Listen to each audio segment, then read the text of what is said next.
پر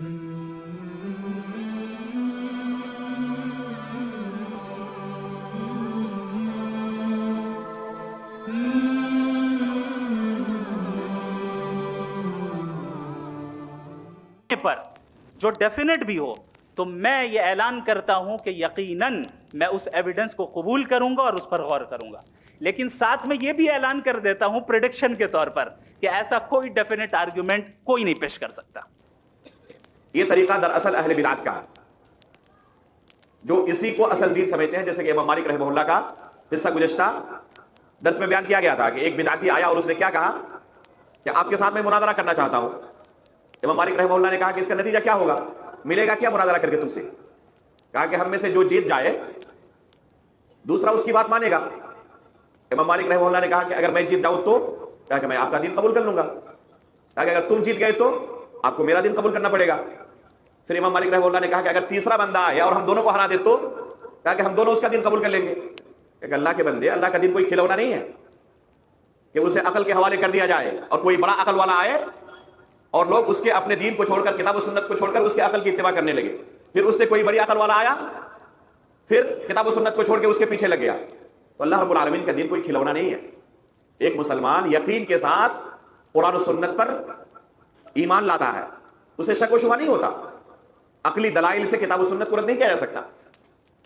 عقل کی شریعت کے اندر ایک مسلم حیثیت ہے، لیکن وہ کتاب و سنت کے تابع ہے۔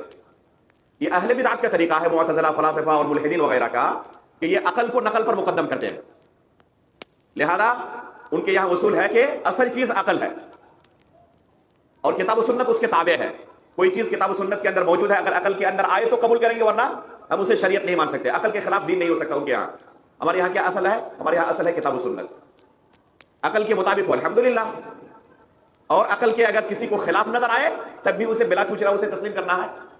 اور حقیقت میں اگر کسی کے پاس عقل سلیم ہے تو شریعت کی کوئی چیز اسے عقل کے خلاف نظر نہیں آئے گی۔ لیکن ظاہر سی بات ہے کہ اللہ رب العالمین نے عقل ہر ایک کو برابر نہیں دیا، لوگوں کے عقول مختلف ہیں۔ تو شریعت کو عقل کے حوالے کر دیا جائے تو شریعت کیا ہو جائے گا؟ کھلونا بن جائے گا، لوگ کھلواڑ کرنا شروع کر دیں گے۔ تو یہ طریقہ اہل سنت و جماعت کا نہیں کہ شریعت کو عقل کے حوالے کر دیا جائے اور اسی کو فیصل مان لیا جائے، اسی کو جج تسلیم کر لیا جائے، بلکہ اصل ہے کتاب و سنت ہمارے یہاں۔ آگے بڑھے۔ امام احمد بن حنبل رحمہ اللہ، ابھی ہم نے کہا کہ اصل ہے کہ اس طرف زیادہ توجہ نہ دی جائے، لیکن اگر کبھی کوئی اس طرح کے معاملہ میں پھنس جائے اور کسی سے مناظرے کی ضرورت پڑ جائے، جس کو کہتے ہیں گلے میں پڑ جانا، ہمارے گلے میں آ کے پڑ جائے مناظرہ کرنا، مجبور ہو جائے ہم، تو ایسی صورت میں اگر کوئی مناظرہ کرتا ہے تو کوئی حرج بھی نہیں ہے۔ خود امام احمد بن حنبل رحمہ اللہ نے جب خلق قرآن کا فتنہ آیا، ابھی ہم اگلا مسئلہ اسی کے بارے میں بیان کریں گے، تو ابن ابی دواد سے خود مناظرہ کیا تھا، مشہور مناظرہ ہے تاریخ کا۔ ابن ابی دواد سے خود امام احمد بن حنبل نے مناظرہ کیا۔ تو ایسا نہیں کہ علل اطلاق مناظرہ کیا ہے، جائز ہی نہیں، ضرورت پڑنے پر اس طریقے کو بھی ہمارے علماء سلف نے اختیار کیا ہے۔ دیکھیں، ہم یہاں پہ یہ بات کہنا چاہتے ہیں، مفتی صاحب نے ڈاکٹر جاوید اختر کے سامنے تو خدا کا وجود ثابت کیا ہے، چلو یہ بات ٹھیک ہے، لیکن مفتی صاحب نے جو یہ بات کہی ہے نا اپنی عقل کی بنیاد پر کہ اگر تم یہ چیز ثابت کر دو تو میں تمہاری بات مان لوں گا، یا ڈاکٹر ذاکر نائک ہو وہ بھی اس طرح کے کئی دعوے کرتے ہیں کہ اگر تم بائبل سے یہ چیز دکھا دو تو میں کرسچن بن جاؤں گا۔